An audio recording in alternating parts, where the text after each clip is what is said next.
Last moment ઉપર employer said no to the document request, right? જો તમે extension મારફતે સ્ટેટસ ફરીથી સિક્યોર નથી કરતા વર્કરનું, તો પછી તમારી પાસે વર્કર સ્ટેટસ નથી એટલે જોબ નથી. ફેમિલી અગર આવી સિચ્યુએશનમાં આવી જતું હોય, બરાબર, તો એમના માટે કયા કયા રસ્તા પછી નરેશભાઈ ઓપન રહેતા હોય છે કે એનાથી એ કેનેડામાં સ્ટે કરી શકે? બટ જો કંઈ નથી તો definitely you can plan to go back to India and just ત્યાંથી તમે વર્કઆઉટ કરો. કંઈ પણ જે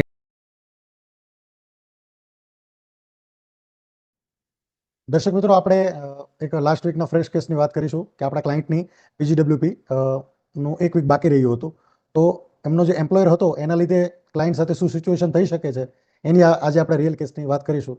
તો પ્લીઝ નરેશભાઈ, જે લાસ્ટ વીકના જે ફ્રેશ કેસની ક્લાયન્ટ સાથે શું બન્યું એના વિશે પ્લીઝ ડિસ્કસ કરો નરેશભાઈ. તો આપણે જે રિસેન્ટલી રીલ જે આપણે શૂટ કરી અને અપલોડ કરી છે, રાઈટ, કે એક ફેમિલી હસબન્ડ વાઈફ કિડ્સ છે અને એમની સિચ્યુએશન આપણે ઓવરવ્યૂ જોઈએ તો લાસ્ટ 3 યર્સથી એમને પીજીડબ્લ્યુપી વર્ક પરમિટ ઉપર કેનેડામાં વર્ક કરે છે અને હસબન્ડ વાઈફ બંને વર્ક કરે છે અને કિડ્સ છે, રાઈટ. તો એક એમ્પ્લોયર જોડે તમારી 3 યરની રિલેશનશિપ ઓલ વેન્ટ વેલ સો ફાર, કોઈ ઇશ્યુ નહીં. એમ્પ્લોયર ખાસા કોઓપરેટિવ, એમ્પ્લોયરને જ્યારે પણ કંઈ પણ જરૂર પડે તો ત્યારે ઓન ધેર ફીટ, જે કંઈ હેલ્પની જરૂર હોય તો ત્યારે always there for the employee.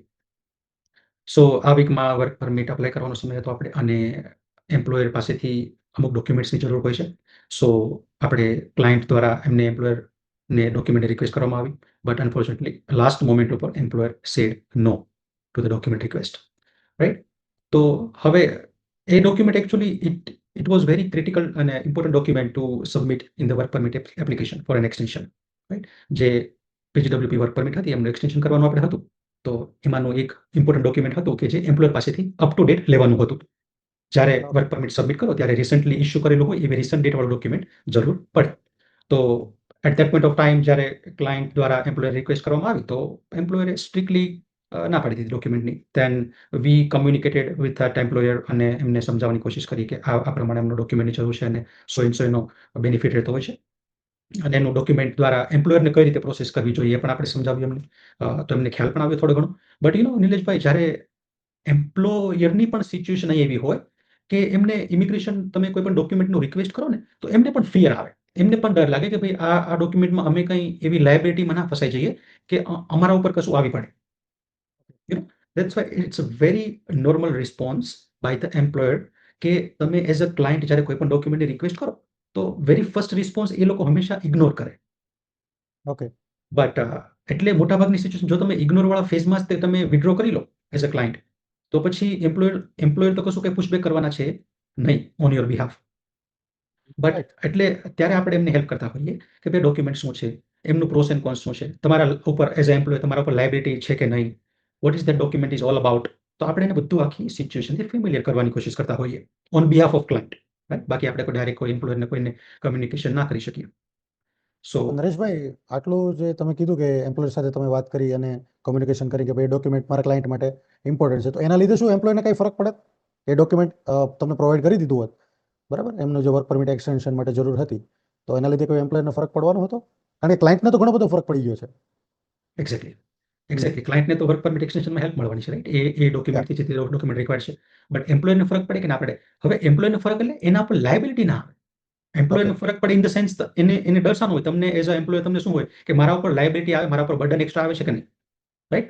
તો હવે એલએમઆઈ જે છે, એલએમઆઈ બેઝ ઉપર જ્યારે વર્ક પરમિટ લેતા હોઈએ ત્યારે એલએમઆઈ એ તમને એઝ અ કેનેડા એમ્પ્લોયર તમારા ઉપર 1 થી 2 વર્ષની રિસ્પોન્સિબિલિટી આપતું હોય છે. ઓકે. કે તમારા બિઝનેસમાં આ જે તે તમે પર્સનને બહારથી હાયર કરો છો એલએમઆઈ બેઝ ઉપર, તો તમારી રિસ્પોન્સિબિલિટી છે કે એ વેજ, એમનું જે એમ્પ્લોયમેન્ટ છે એ ગુડ કન્ડિશનમાં મેન્ટેન રહે for some period of time. હવે આ પીજીડબ્લ્યુપી ઉપર જે ક્લાયન્ટ હતું એ તો ઓપન વર્ક પરમિટ ઉપર હોય. ઓપન વર્ક પરમિટ એટલે કોઈ પણ પર્સન કે એમ્પ્લોયરમાં લાયેબલ ના હોય, કોઈ એગ્રીમેન્ટમાં બંધાયેલા ના હોય. એટલે એમ્પ્લોયર પણ ફ્રી હોય અને એમ્પ્લોયર પણ ફ્રી હોય. રેગ્યુલર એમ્પ્લોય ના હોય એનો. હા, એટલે આ જે એક્સટેન્શન જે છે, એક્સટેન્શન શાનું છે કે એક પીજીડબ્લ્યુપી પૂરી થઈ છે અને એની બીજી એક સ્ટ્રોંગ બેઝ દ્વારા એક્સટેન્શન, રાઈટ. સ્ટ્રોંગ બેઝ દ્વારા એક્સટેન્શન કે એના બેઝ ઉપર એને વર્ક પરમિટનું એક્સટેન્શન મળવાનું છે. તો એમાંનું એક ડોક્યુમેન્ટ રિક્વાયર્ડ છે કે જે એમ્પ્લોયર પાસેથી લેવાનું છે. તો મેં તમને કીધું first response is always ignorance. જો એમને ખ્યાલ નથી તો ડેફિનેટલી આ એક નેચરલ રિસ્પોન્સ છે in my experience so far with employers and all of our client so far, કે as a employer first response એમનો ઇગ્નોર કરવાનો જ હોય છે, અને that is natural response. We can definitely understand that, we respect that response, but most of the time employer જોડે જ્યારે communication કરીએ, સમજાવીએ, તો ત્યારે એમને ઘણી ખરી ક્લેરિટી આવી જતી હોય છે કે ભાઈ what is this document is all about. તો એમને ડિસિઝન લેવામાં પણ હેલ્પફુલ થતી હોય છે. બટ ઘણા એમ્પ્લોયર સમજી નથી શકતા, અને still they just stay very firm with their decision, and unfortunately they can not assist employee for that requested document. અમુક એમ્પ્લોયર હોય કે જે સમજી જતા હોય છે અને પછી એમને ડોક્યુમેન્ટ આપવા માટે રેડી થઈ જતા હોય છે. તો બે પ્રકારની સિચ્યુએશન બનતી હોય છે કે સમજાવવાથી રેડી થઈ છે, સમજાવવાથી રેડી પણ ના પણ થાય. તો said no even though after our explanation and communication with employer. તો પછી that is a solid no. તો પછી જે એક્સટેન્શનનો જે રિક્વાયર્ડ ડોક્યુમેન્ટ છે એ નથી આપણી પાસે, રાઈટ. તો ક્લાયન્ટ ઓબ્વિયસલી ક્લાયન્ટ પાસે ડોક્યુમેન્ટ નથી, તો work permit extension application successfully જે સબમિટ કરવાનો જે પ્લાન હતો, જે બેઝ ઉપર જે સબમિટ કરવાનો પ્લાન હતો, એ બેઝમાં નહીં સબમિટ થઈ શકે.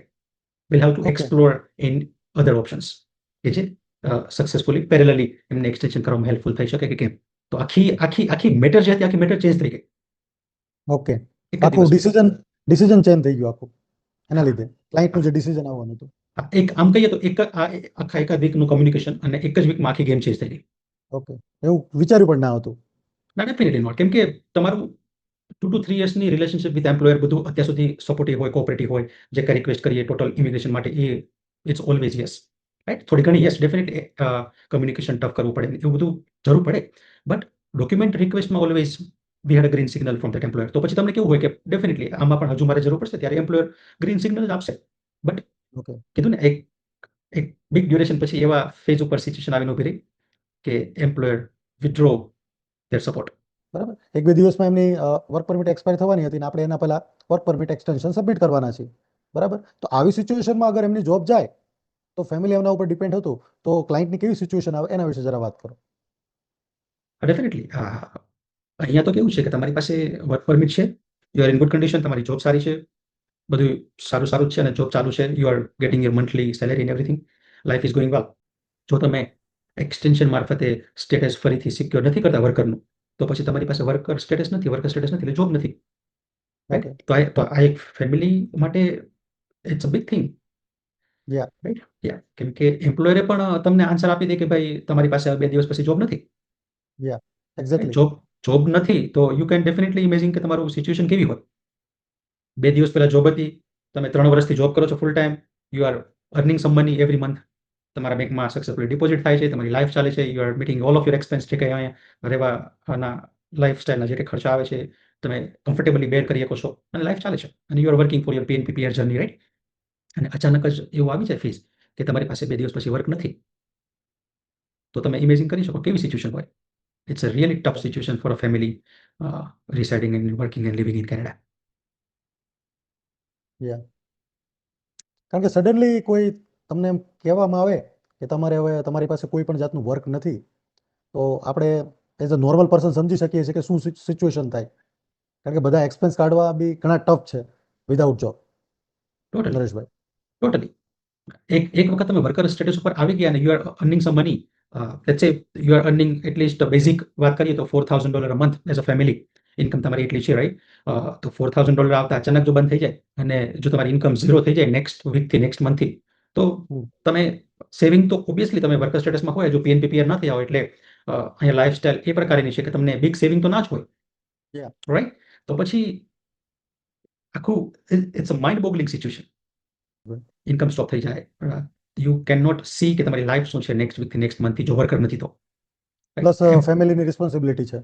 એક્ઝેક્ટલી. જે વર્ક હતું, જે ફૂલ ટાઈમ વર્ક હતું, સક્સેસફુલી 2 to 3 યર્સથી ચાલતું હતું, એ પણ એક Yeah. ફૂલ સ્ટોપના પોઈન્ટ પર આવી જાય. તો work is Okay. Stop, income is stop, life is stop eventually, okay. Right. તો તો આ નરેશભાઈ પ્રમાણે આવી ફેમિલીની સિચ્યુએશન રહેતી હોય છે આ પ્રમાણે. યા તો આવી જે સિચ્યુએશનમાં અગર ફેમિલી અગર આવી સિચ્યુએશનમાં આવી જતું હોય, બરાબર, તો એમના માટે કયા કયા રસ્તા પછી નરેશભાઈ ઓપન રહેતા હોય છે કે એનાથી એ કેનેડામાં સ્ટે કરી શકે? હા, જો સ્ટેનું જ તમારો ક્વેશ્ચન હોય ને, તો જો યા લેટ્સ સે કે વર્કર નથી થતું, ઓકે, લેટ્સ સે કે વર્કર નથી થતું, તમારા યા એમ્પ્લોયરે સોલિડ ના પાડી દીધી છે કે they cannot okay. provide that specific document what we were asking for, તો પછી તમારી વર્ક પરમિટ એક્સટેન્શન જે પ્લાન કર્યો હતો એ પ્લાનમાં સબમિટ થવાની નથી, બીકોઝ ઓકે. એ પ્લાન થઈ હતી એ સ્પેસિફિક ડોક્યુમેન્ટ અને સ્પેસિફિક થિંગના આધારે, જે એમ્પ્લોયરે તમને છેલ્લે કીધું કે they cannot assist, right. Okay. તો એમને પછી 3 જે ટેમ્પરરી રેસિડન્ટ સ્ટેટસ જે છે સ્ટુડન્ટ, વર્કર અને વિઝિટર, આ ત્રણમાંથી તમારે કોઈ પણ એક સ્ટેટસ ઉપર સ્ટેટસ તમારે રન કરવું પડે. એટલે કે આ ઓકે ત્રણમાંથી કોઈ પણ એક રસ્તા ઉપર તમારે એક્સટેન્શન લેવું પડે. કાં તો તમે સ્ટડી પરમિટ પ્લાન કરો અને એડમિશન લો અને then you extend your status as a student, તમે સ્ટુડન્ટ ફરીથી બની જાઓ. ઓકે સેકન્ડ થિંગ, તમે કોઈ એવો સ્ટ્રોંગ બેઝ ફાઇન્ડ કરો કે જેના બેઝ ઉપર તમને એઝ અ વર્કર એક્સટેન્શન મળી શકે અને તમારી વર્કર એક્સટેન્શનના બેઝ ઉપર ફાઇલ સબમિટ થાય, તો તમે second okay option as a worker extension મળે. અને થર્ડ ઓપ્શન, જો પહેલો અને બીજો પોસિબલ ન થતો હોય તો પછી છેલ્લો વિઝિટર એક્સટેન્શન બચતો હોય છે. સો તમે વિઝિટર તરીકે તમારું એક્સટેન્શન રિક્વેસ્ટ કરો IRCC-માં. તો આ ત્રણ નરેશભાઈ સ્ટેટસમાંથી કોઈ પણ એક વેમાં તમારે એક્સટેન્શન રિક્વેસ્ટ કરવું પડે કે ત્રણ રસ્તામાંથી તમને કમ્ફર્ટેબલી ને પ્રેક્ટિકલી તમારા ફેમિલી સિચ્યુએશન સાથે કયો સુટેબલ થાય છે એ પ્રમાણે ત્રણમાંથી તમારે એક પિક કરવું પડે. તો જે સ્ટુડન્ટ વાળી સ્ટ્રીમ છે એમાં તો કોઈને શું કહેવાય ફરીથી પાછું સ્ટુડન્ટ વિઝા લઈને ના કરવું હોય, વર્ક એક્સટેન્શન વાળું પોસિબલ ના થયું હોય, તો આ થર્ડ જે ઓપ્શન છે વિઝિટર વાળો લઈ અગર, તો એમાં ફ્યુચર શું રહે નરેશભાઈ? હા, વિઝિટર વિઝા તમને ખ્યાલ છે કે that doesn't allow you to work in Canada. Yeah right, તમે વર્ક ના કરી શકો. વિઝિટર વિઝા એટલે તમે કરતા હોય કે તમારું ફર્સ્ટ સ્ટુડન્ટ અને વર્કર વાળું વર્ક નથી થતું. રાઈટ, આપણે ઓકે કીધું ત્રીજો અને last option people usually go for visitor extension. Hmm જેના પર તમે વર્ક નથી કરી શકવાના એ તમને ચોક્કસથી ખ્યાલ હોવો જોઈએ, ક્લિયર ડિફરન્સ ઓકે તમને ખ્યાલ હોવો જોઈએ. તો જ્યારે તમે વર્ક નથી કરી શકવાના, બેઝિકલી તમે ખાલી અહીંયા લીગલી સ્ટે કરી શકવાના છો. So basically visitor extension allows you to stay in Canada legally for some duration of time. So yeah that is all about visitor visa extension. જ્યારે વર્કરમાંથી તમે વિઝિટર એક્સટેન્શન બની જાવ છો ત્યારે તમારું વર્ક ફૂલ સ્ટોપ લાગી જતું હોય છે. તમારે ઓકે વર્ક વગર you should be prepared to stay in Canada. તો ઓકે તમને ખ્યાલ આવશે કે વર્ક વગર કેમ સ્ટે કરવું. તો that is what the main challenges are, કે તમારે ઓકે વર્ક વગર તમે સ્ટે અફોર્ડ કરી શકો છો કે નહીં, તમારી પાસે ઇનફ ફાઇનાન્શિયલી કેપેસિટી છે કે તમે કેનેડામાં લીગલી સક્સેસફુલી સ્ટે કરી શકશો for some period of time, અને એ સ્ટે કરવાથી તમને આફ્ટર સમ ટાઈમ શું મળી શકવાનું છે એ તમને ખ્યાલ હોવો જોઈએ કે મારે ઓકે કેટલો સમય સ્ટે કરીને મને શું મળવાનું છે. ઓકે રાઈટ, કોઈ પ્લાન વગર સ્ટે કરવાનો કોઈ મિનિંગ નથી. But if you are seeing some options left after 4-6 months of time, then definitely you can think about visitor visa extension કરીને you can legally stay and wait for something. જો કોઈ okay miracle થવાનું છે તો. But તમને કોઈ options દેખાતો જ નથી, કોઈ પ્લાન કરેલો જ નથી, then there is no sense of staying in Canada and just wasting the money. તો નરેશભાઈ તમે જે વાત કરી કે ભાઈ વિઝિટરમાં એમને ચેલેન્જીસ આવતા ખાલી સ્ટે કરવાનો કોઈ મતલબ નથી, કારણ કે એને ખબર છે એમને કંઈ મળવાનું જ નથી, તો આવી સિચ્યુએશનમાં ઇન્ડિયા રિટર્ન આવી જાય તો પ્લાન કરી શકાય? ડેફિનેટલી ઇન્ડિયા, જો કોઈ અહીંયા કોઈ પ્રેક્ટિકલ સોલ્યુશન છે જ નહીં, જે આજે યા નથી તો 4-6 મંથ પછી પણ નથી હોવાનું. રાઈટ, કોઈ રીઝન જ નથી સ્ટે કરવાનું. રાઈટ, હમ ફોર એક્ઝામ્પલ તમારી પીઆર એપ્લિકેશન પ્રોસેસમાં છે એવું કંઈ પણ છે કે જેના બેઝ ઉપર તમને કે પ્રેક્ટિકલ રીઝન છે to stay here, then definitely you can plan it out accordingly. But જો કંઈ નથી તો definitely you can plan to go back to India and just hmm ત્યાંથી તમે વર્કઆઉટ કરો કંઈ પણ છે, કંઈ પ્લાન આઉટ ઓકે નવું કંઈ પ્લાન આઉટ કરવાનું છે તો. રાઈટ, બટ નિલેશભાઈ, ઇન્ડિયા જવાનો મેઇન ઇશ્યુ એ આવે છે લોકોને કે અહીંયા લેટ છે કે તમારું બેઝિકમાં બેઝિક જોબ કરતા હોય કે કોઈ પણ જોબ કરતા હોય, તમારું ફેમિલી $4,000 to $5,000 એવરી મંથ તમારા બેંક અકાઉન્ટમાં અર્નિંગ લાવે છે. રાઈટ, તો હવે આ સેમ પર્સન જે છે એ ઇન્ડિયા આવશે તો વોટ ડુ યુ સી, તમને શું લાગે છે કે એને કેટલી મંથલી સેલેરી વાળી જોબ મળી શકે રાઈટ હવે? એપ્રોક્સિમેટલી 30,000 to 40,000 રૂપીઝ કહી શકાય. 30-40,000 રૂપીસ વાળી જોબ પણ આવવાથી મળી જતી હોય તો પણ ચલો ફેમિલી સર્વાઈવ કરી શકે. એ પણ શ્યોરિટી ના કહી શકાય. Yes, exactly. જે પર્સને ઇન્ડિયામાં જોબ કરેલી જ નથી, વિચારો યા તમે, તો એમના માટે તો ત્યાં ઝીરોથી ન સ્ટાર્ટ કરવું પડે.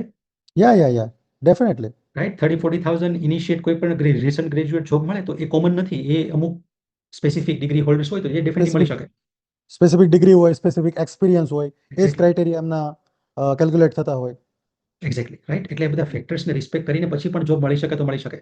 રાઈટ, યા પણ એટલે એ ફેઝ માટે જે રેડી થવું ને, એ પછી અહીંયા જે પર્સન અમુક વર્ષ વર્ક કરેલું હોય અને જે લાઈફસ્ટાઈલ લીવ કરેલી હોય, તો પછી ઇન્ડિયા આવીને મૂવ થઈને ત્યાં એક 20-30,000 રૂપીસની સેલેરી હોવી ના હોવી, લાઈફ ચાલવી ના ચાલવી, આ એક બિગ ક્વેશ્ચન માર્ક રહેતો હોય છે.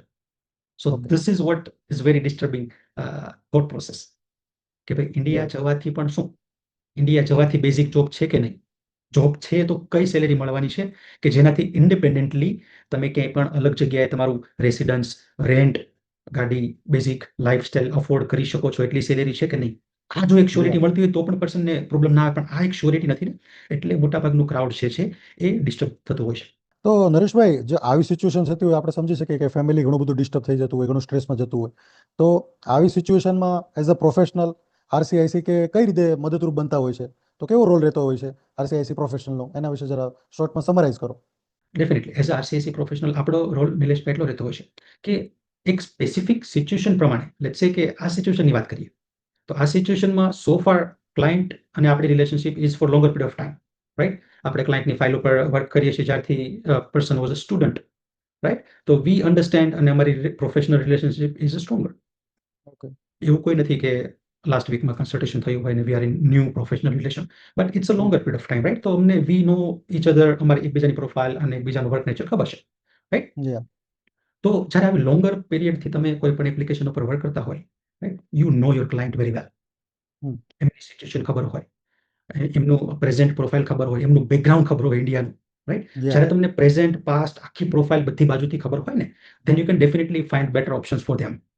જેટલું પ્રોફાઇલ વધારે ખબર હોય એટલું you can find and you can discuss the better outcome with them, right. Ya. તો એઝ કન્સિડરિંગ ધીસ કેસ, હવે આમાં એમ્પ્લોયરે છેલ્લા વીક સુધી ડિફરન્ટ પ્લાન હતો, ડિફરન્ટ વેમાં એપ્લિકેશન સબમિશન કરવાની હતી, અને છેલ્લે લાસ્ટ 2 ડેઝમાં સબમિશનનો પ્લાન હતો, ત્યારે ડિફરન્ટ મેટર આવી ગઈ. ગેમ ચેન્જ થઈ ગયા. હા. સો as a professional, as RCC, આપણી ડ્યુટીઝ અને રિસ્પોન્સિબિલિટી એટલી હોય કે એક ઓપ્શન જો અનફોર્ચ્યુનેટલી ક્લોઝ થઈ ગયું છે, તો રિસ્પેક્ટિવલી એક સેકન્ડ બેટર સેકન્ડરી ઓપ્શન ક્યું રહી શકે એમના માટે. રાઈટ. અને એ સેકન્ડ બેટર ઓપ્શન તમે ત્યારે જ ઇમિડિયેટલી પ્લાન આઉટ કરી શકો વિધિન અ ડે, કે જ્યારે તમને આખી પ્રોફાઇલ બધી ડાયરેક્શનમાંથી ખબર હોય, રાઈટ. સાચી વાત છે. અને ક્લાયન્ટ પણ તમારા ઉપર અને ક્લાયન્ટ પણ એઝ આરસીસી તમારા ઉપર ત્યારે જ 100% ટ્રસ્ટ રાખી શકે જ્યારે you have longer relationship build up over the period of time, yeah.